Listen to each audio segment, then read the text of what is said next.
Assalamualaikum warahmatullahi wabarakatuh. Alhamdulillah, Dokter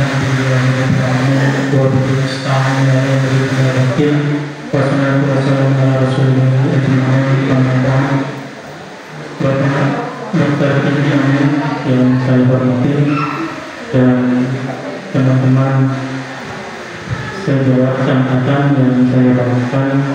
Alhamdulillah hari ini kita masih melaksanakan seminar tentang rencana hasil kerja dalam kegiatan orientasi nilai dan etika P3K Provinsi Jawa Tengah angkatan 53 sampai 57. Nah, kemudian saya akan menyampaikan pertama tentang tujuan orientasi P3K. Kegiatan ini bertujuan untuk memberikan kesempatan P3K yang baru agar mampu memahami dan mengenali tugas, fungsi, nilai-nilai, dan serta etika jabatan sebagai pegawai pemerintah yang perlu diketahui oleh P3K. Selain itu, tujuan kegiatan orientasi ini juga untuk agar kita lebih mengenal identitas Provinsi Jateng melalui visi, misi, kemudian tujuan, rencana jangka menengah dan juga rencana jangka panjang. Maupun itu yang ada di provinsi, dinas maupun yang ada dengan kerja kita. Nah, kemudian sini saya akan menyampaikan tentang rencana hasil kerja saya. Sebelumnya, ini adalah dasar hukumnya tentang RHK, yaitu berdasarkan permen yang merupakan tahun 2021 tentang sistem pegawai negeri sipil, bahwa rencana hasil kerja ini tujuannya untuk menjelaskan tujuan dari instansi tertinggi sampai ke kerja untuk mengukur peran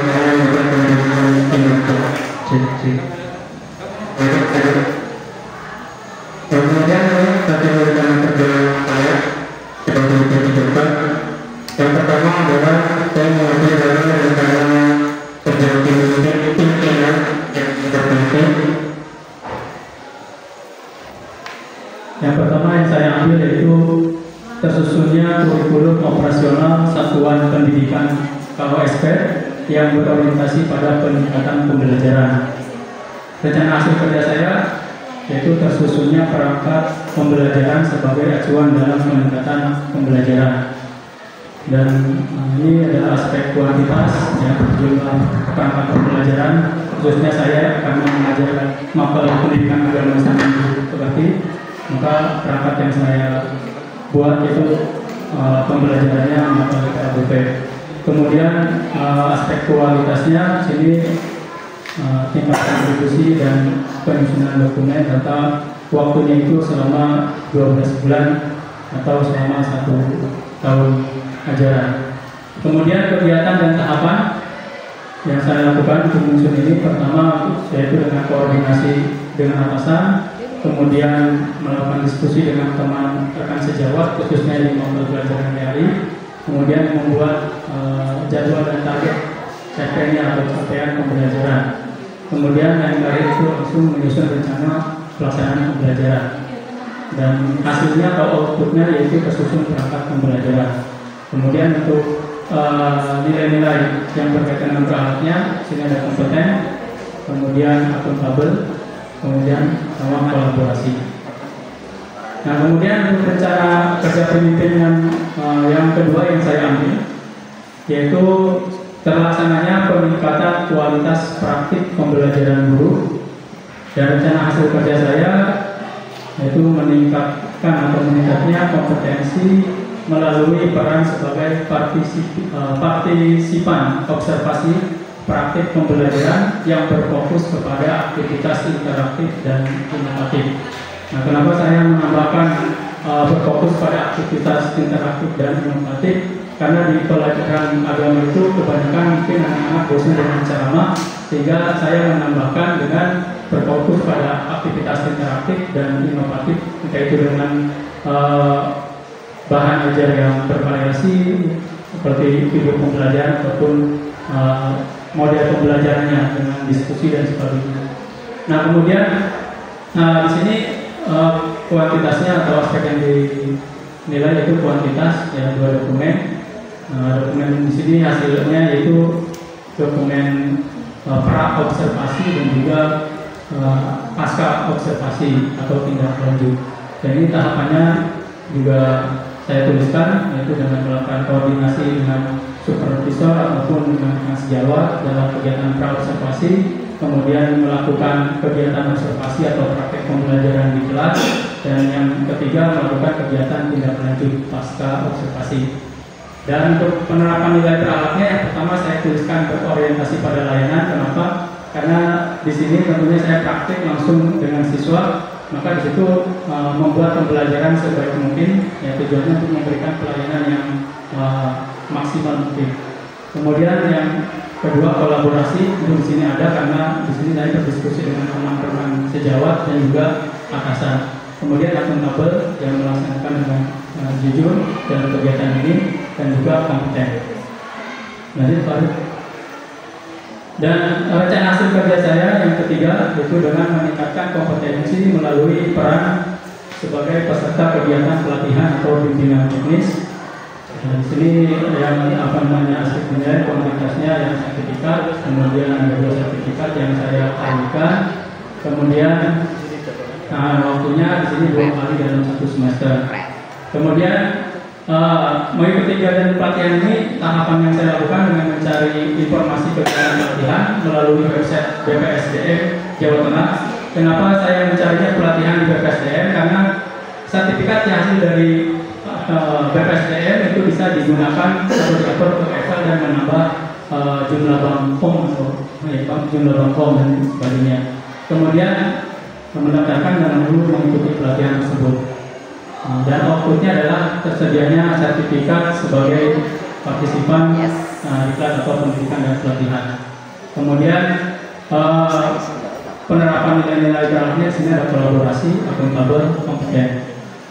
Lanjut Pak. Dan yang keempat yang saya rencanakan dari hasil ini yaitu meningkatkan kompetensi melalui peran sebagai peserta berbagi praktik baik yang diselenggarakan komunitas belajar. Dan hasilnya di sini juga untuk sertifikat hasil diklat seminar atau berbagai praktik baik. Dan yang terakhir, rencana kerja saya itu meningkatkan kompetensi melalui peran sebagai partisipan kegiatan seminar, lokakarya, konferensi, simposium atau studi banding. Dan juga sama outputnya yaitu sertifikat. Dan untuk nilai beratnya ada kolaborasi, akuntabel dan kompeten. Karena terbatasnya waktu mungkin itu yang bisa saya sampaikan. Semoga RHK ini benar adanya dan bisa dilaksanakan. Dan adapun kalau ada kekurangan mohon koreksinya kepada komentar. Sekian dari saya. Assalamualaikum warahmatullahi wabarakatuh.